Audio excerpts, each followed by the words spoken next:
여보, 괜찮아? 아무래도 병원을 가보는 게 낫지 않겠어? 안 그래도 손목이 점점 퉁퉁 붓는 것 같아. 이따 점심시간에 회사 근처 병원 다녀올까 하고. 아니, 어떻게 넘어져도 그렇게 넘어지냐. 요즘 비가 많이 와서 지하주차장 바닥이 미끄럽더라. 차라리 그냥 넘어졌으면 나았을 텐데 손 짚는 바람에 다친 것 같아. 오전에 일하는데 손목이 아파서 힘들었어. 그래도 조금 지나면 괜찮아질 줄 알았는데 점점 더 많이 붓네. 어쩌지? 일단 점심시간에 바로 병원 갔다 와봐. 그럴 리는 없겠지만 뼈에 금이라도 갔으면 그거 엄청 오래 가? 만지면 아프긴 한데 그런 건 아니겠지 뭐. 아, 진짜 연휴 하루 앞두고 이게 무슨 봉변이야. 하필이면 오른손이라서 일할 때도 정말 불편하고 짜증나. 내가 바닥 미끄럽다고 미리 이야기했어야 하는데. 일단 다른 건 생각하지 말고 병원 가서 치료 먼저 받아. 알겠어. 점점 더 아프다. 진짜 부러진 거면 어떡하지? 아닐 거야. 당신 가벼워서 부러질 일까진 아니었어. 아, 진짜 왜 하필 연휴 앞두고. 요즘 병원에 가면 진료받는 것도 힘들다더라. 연휴에는 문도 닫을 거고 오늘 꼭 가서 치료받아. 알겠어. 이따 점심시간에 갔다 올게. 추석 연휴를 하루 앞두고 저는 아파트 지하주차장에 있는 물길을 밟고 넘어졌어요. 전날에 비가 조금 오기도 했고 요즘 날씨가 너무 덥고 습하다 보니 지하 2층, 3층 주차장에 있는 물기가 잘 마르지 않더라고요. 미끄러운 바닥에 물길을 밟고 넘어지면서 저도 모르게 반사적으로 오른손을 땅에 짚었는데 손목에 찌릿하는 통증이 느껴졌습니다. 아차 싶었지만 이미 상황은 벌어진 일이고 아침 출근 시간이 급해서 일단 차를 운전해 회사까지 오게 됐죠.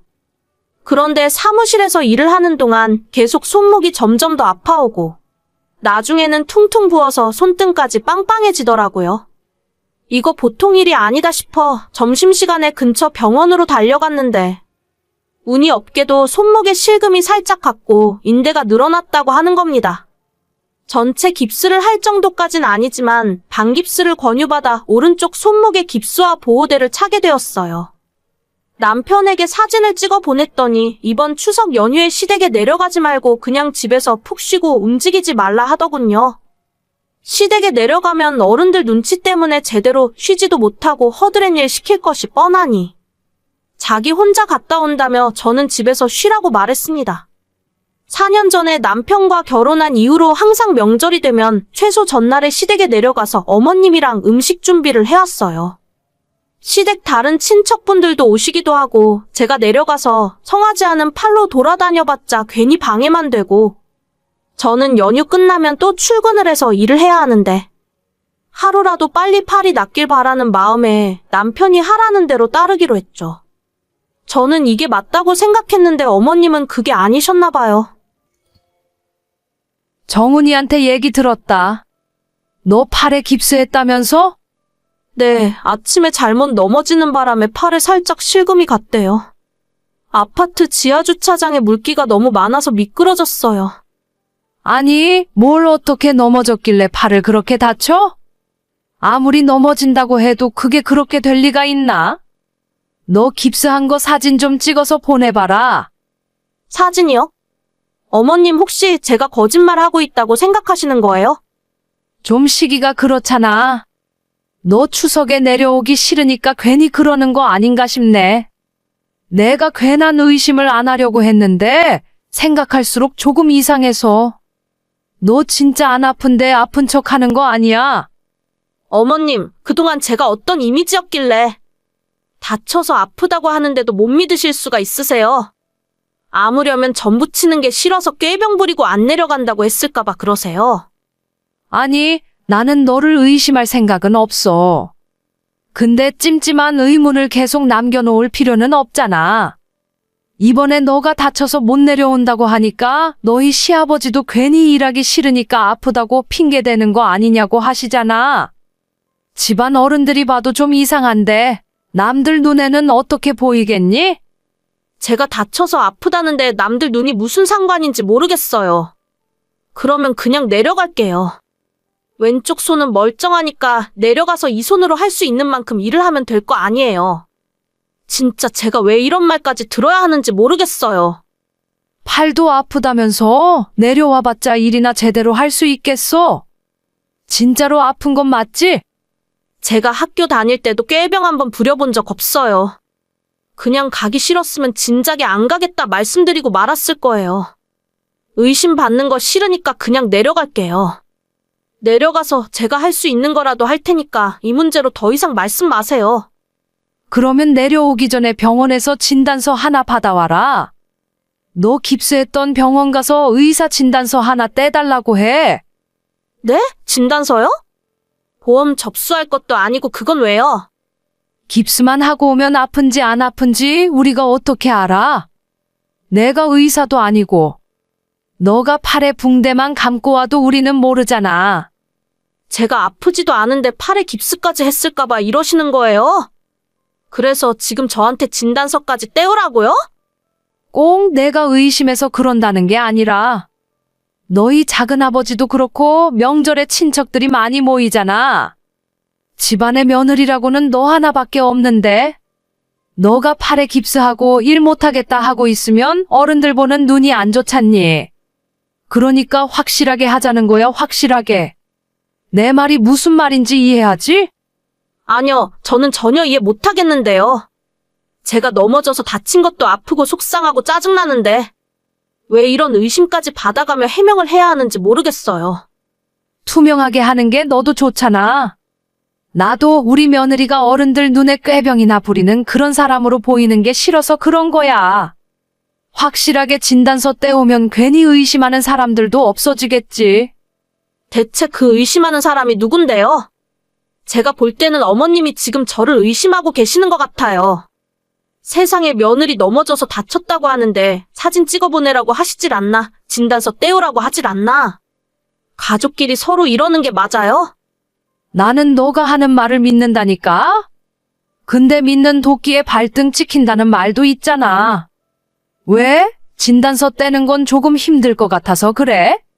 아니요, 그건 힘들 일이 아닌데. 저는 의심받는 상황 자체가 싫어요.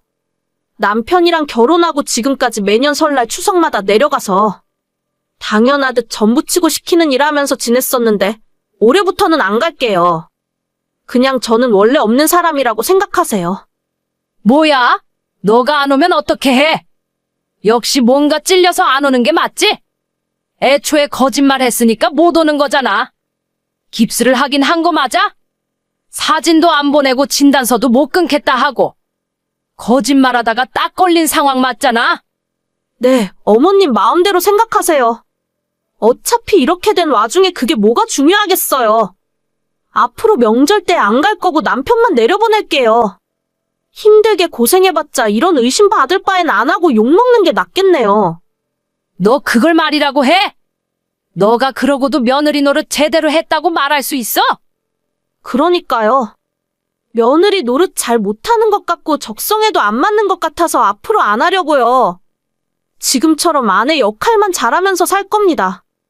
어머님 추석 잘 보내시고 앞으로 언제 또 뵐지는 모르겠네요. 건강하세요. 야, 너 진짜 이럴 거야? 저보고 글쎄 진단서를 떼우라지 뭡니까? 며느리 다쳤다고 하면 먼저 푹 쉬고 몸조리 잘하라고 하지는 못할 망정. 제가 그냥 내려가서 일하겠다고 하는데 거기에 대고 진단서 떼우라고 하니 솔직히 눈이 뒤집히더라고요. 진짜 성질대로 했으면 시댁이고 뭐고 쌍욕을 한번 퍼부어주고 싶었지만 남편 생각해서 그것까진 참았어요. 그래서 이번 추석 연휴는 남편 혼자 내려보냈고 저는 모처럼 친정에서 부모님과 빈둥거리며 특선 영화 보고 맛있는 음식 먹으며 보내고 있습니다. 저희 친정은 원래 차례 같은 거 안 지내거든요. 시댁도 그렇게까지 명절 준비하기 싫어서 며느리 꾀병 부리냐고 의심까지 할 정도면 이참에 그딴 거지 같은 풍습은 없애버리는 게 낫지 않을까 싶네요.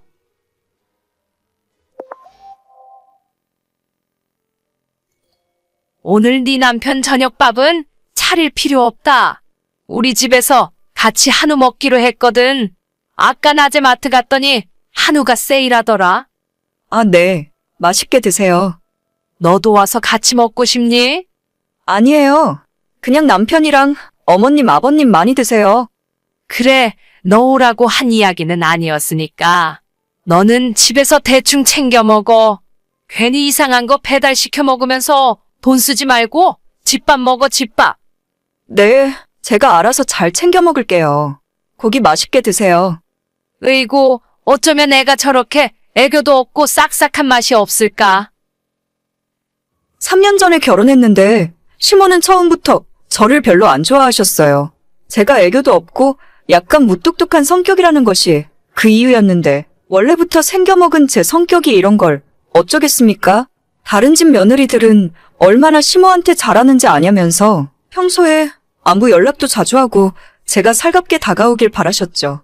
하지만 안 되는 걸 어떻게 할 수도 없는 일이고 사실 시모한테 이쁨 받으려고 결혼한 것도 아니잖아요. 남편이랑 별 문제 없이 지내면서 제 할 일 열심히 하고 있는데 굳이 시모한테까지 애교 부리고 마음에도 없는 소리를 할 이유가 없다고 생각했어요. 그렇게 3년이라는 시간을 시모 말을 무시하며 보냈더니 이제는 아예 저를 대놓고 왕따시키면서 사람 취급도 안 해주시더라고요. 저도 별로 시부모나 하나 있는 신우와 잘 지낼 생각도 별로 없었기 때문에 뭐라고 하던 말던 신경 쓰지 않고 살았는데 최근에는 남편마저 시댁 식구들과 더 자주 어울리고 지내면서 정말 제 마음에 안 들었습니다. 언제 한번 크게 싸울 날이 올 것 같다고 생각했는데 그때마다 시어머니가 옆에서 저희 싸움을 부추기고 이간질 시키는 것도 알고 있었어요. 오늘 저녁에 어머님 댁에서 고기 먹어? 아까 밥 먹으러 오라고 연락하시더라. 당신도 같이 갈래? 고기 많이 사오셨다고 하던데? 내가 어머님 댁에 뭐하러 가? 집에서 저녁 안 먹을 거면 나한테 미리 연락은 해줬어야지. 왜 어머님한테 내가 이런 전화 받게 만들어? 미안해. 당신한테 내가 연락해준다는 거 깜빡했어. 그래도 어차피 당신은 우리 집에 안 갈 거니까 상관없잖아. 내가 어머님 댁에 가고 말고가 뭐가 중요해? 당신 저녁까지 내가 준비해야 할지 말지는 미리 말해줘야 하는 거 아니야? 그런 식으로 할 거면 앞으로 시댁에서 식사 해결하고 와. 에휴, 아무튼 알겠어. 이따 집에서 다시 이야기해. 신혼 초에는 그래도 제 편 들어주고 시어머니가 못 살게 굴려고 할 때마다 항상 앞에서 든든한 방패처럼 저를 막아주었어요. 제가 시어머니한테 절대 먼저 싸움을 거는 성격도 아니고 웬만한 일에는 뭐라고 하던지 말던지 그냥 조용히 참고 넘어가는 편이지만 시모 성격이 그 꼴을 못 봅니다. 어떻게든 제 속을 한 번 더 긁어놔야 직성이 풀리는 사람이라서 얼굴 볼 때마다 사람을 불편하게 만들고 남편과 저를 중간에서 이간질을 계속시켜요.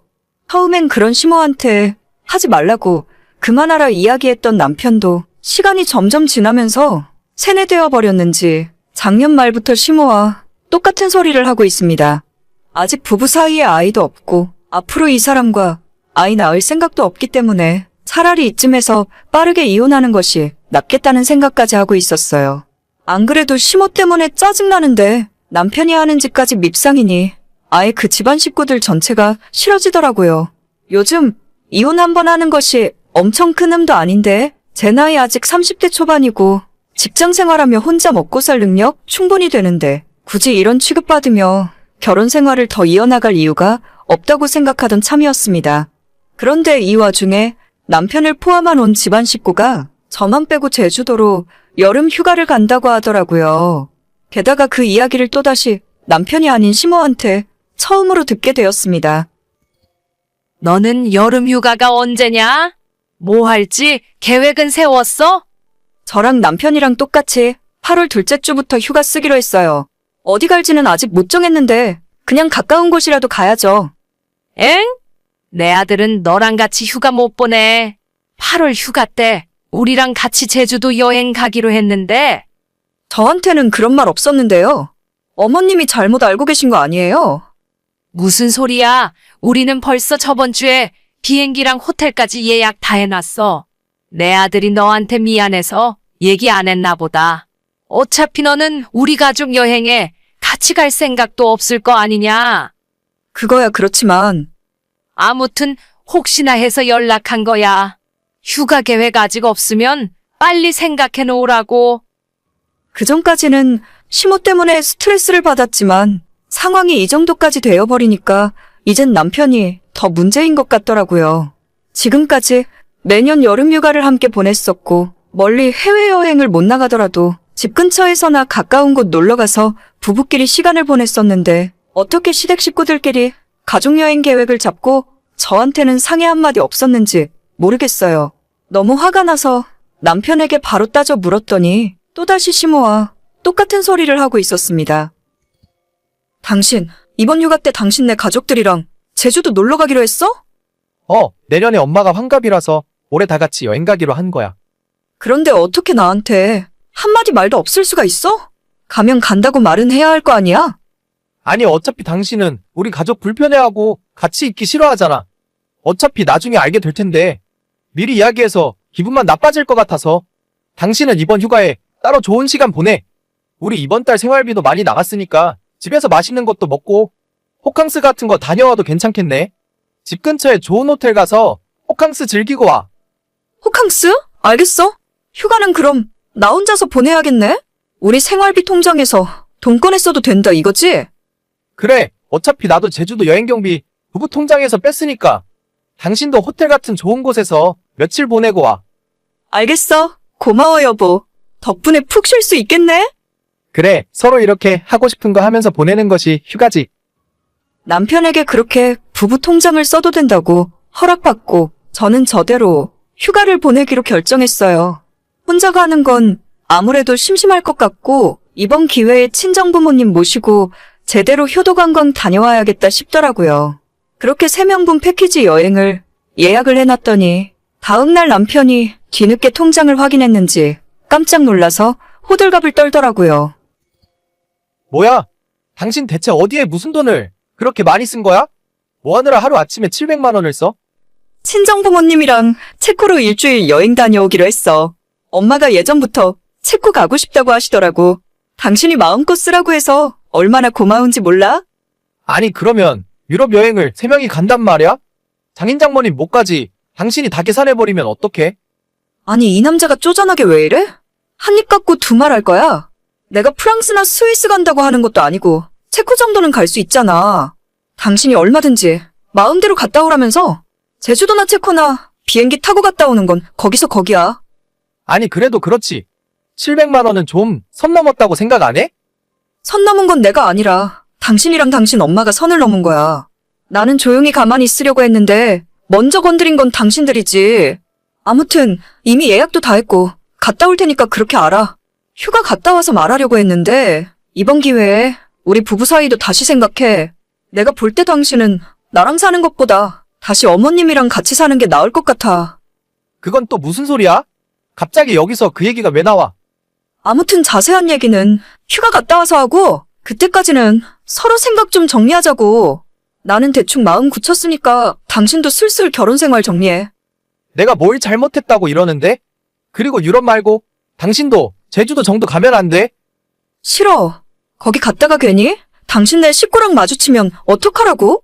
지금까지 당신이 우리 엄마 아빠한테 사위로서 해준 것도 없잖아. 마지막으로 효도관광 보내드린다고 생각해. 이번 여름휴가 끝나고 나면 본격적으로 이혼에 대해서 남편과 이야기하려고요.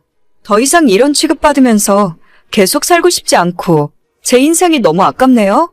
저도 부모님과 비싼 해외여행까지 갈 생각은 없었지만 남편이 마음껏 쓰라고 하니까 감사한 마음으로 다녀올 생각입니다. 그렇게 자기 가족이 좋으면 대체 결혼은 왜 했는지 모르겠어요. 안 그래도 점점 결혼 생활에 회의가 들던 참이었는데 남편이 결심을 하게 만들어줘서 고맙게 생각합니다. 지난 3년의 시간이 너무나도 아깝지만 이제는 더 늦기 전에 새 인생 찾아야겠네요. 이런 인간과 사는 제가 너무나 불쌍합니다. 오늘의 사연은 여기까지입니다. 구독과 좋아요, 알림 설정은 많은 힘이 됩니다. 다들 행복하시고 좋은 하루 되세요.